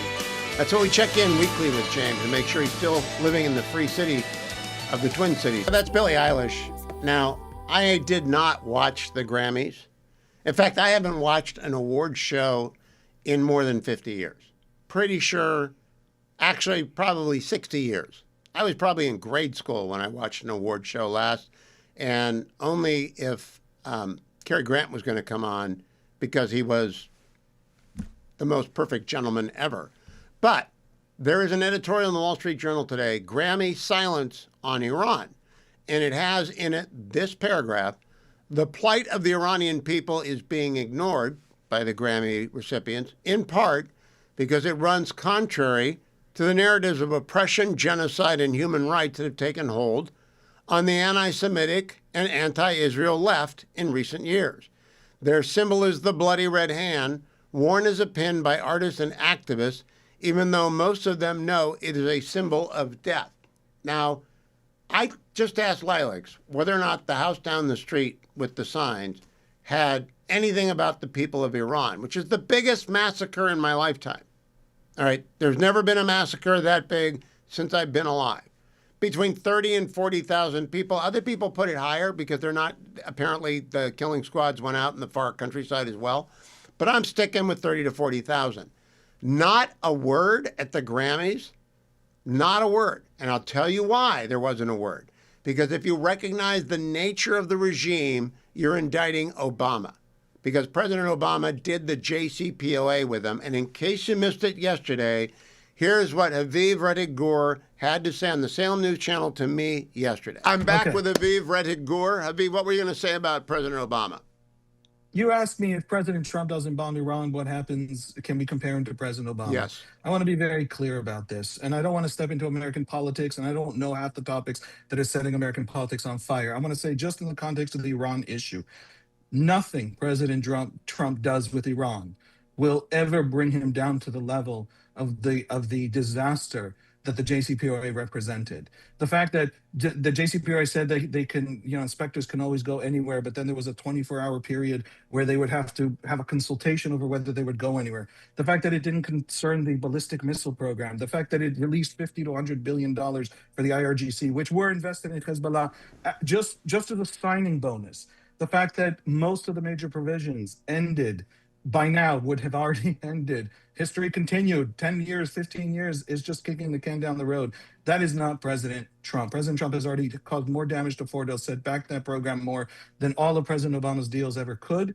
And so, no, even if Trump, in my view, for example, he hasn't, but even if I decide that he screwed this up and didn't do the right thing, he will still have been much better on this issue than President Obama, who has a lot to answer for. He has 37,000 Iranians to apologize to. That's why you heard nothing at the Emmys or the Grammys or the Oscars or any other awards program. Because if anyone stands with the slaughtered victims and their families in Iran by the mullahs, by the Ayatollah, by the IRGC, they are rebuking, in their own mind, President Obama for the most foolish, terrible deal in American diplomatic history. That's that.